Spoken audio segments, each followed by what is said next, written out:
Football বিশ্বের সবচেয়ে বড় ম্যাচ বিশ্বকাপের ফাইনাল বৃষ্টির কারণে প্রায় 1 ঘন্টা দেরিতে শুরু হয়েছে আর্জেন্টিনার ট্রেনিং সেশন। লিওনেল মেসি এবং তার পুরো দল অনুশীলন করছে।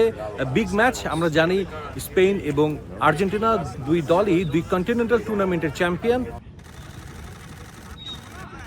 লিওনেল স্কালোনি, যিনি ইতিহাস গড়ার দ্বার প্রান্তে দাঁড়িয়ে ব্যাক টু ব্যাক বিশ্বকাপের ফাইনালে জিতেছেন এবং এবারও কিন্তু আর্জেন্টিনা বিশ্বকাপ জয়ের অন্যতম ফেভারিট দল হিসেবে আর বিবেচিত হচ্ছে।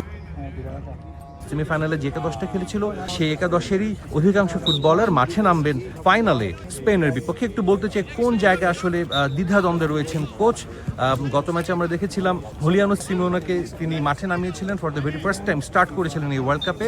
ঠিক ওই পজিশনে কিন্তু মূল একটা দ্বিধাদ্বন্দ্বের কাজ করছে।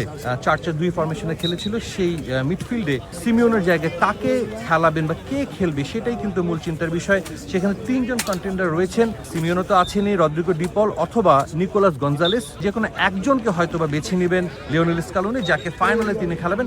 আরও একটা কিন্তু চিন্তার জায়গা রয়েছে, রাইট ব্যাকের যে পজিশনটা, সেদিক থেকে কিন্তু গোল কনসিড করেছিল আর্জেন্টিনার ফুটবল দল ইংল্যান্ডের এগেনস্টে এবং সেই ম্যাচে কিন্তু শুরুর একাদশে ছিলেন নাহুয়েল মলিনা, যদিও পরবর্তীতে তাকে পরিবর্তন করে গঞ্জালো মন্টিয়েলকে নামানো হয়েছিল। গঞ্জালো মন্টিয়েল কিন্তু নামার পরে আমরা দেখেছি তিনি সেই জায়গাটা ভালো একটা ট্যাকেল দিয়েছিলেন এবং সেই রাইট ফ্ল্যাঙ্ক থেকে বা তার দিক থেকে তেমন কোনো আক্রমণ করতে পারেনি। তো এই দুইটা জায়গায় কিন্তু হয়তোবা চিন্তার কারণ বা এই দুই জায়গাতেই পরিবর্তন আনতে পারে।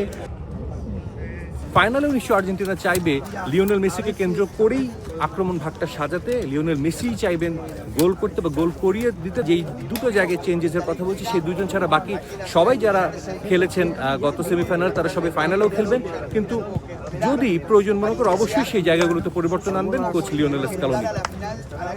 যুক্তরাষ্ট্র থেকে সাজিদ মুস্তাহিদ, সময় সংবাদ।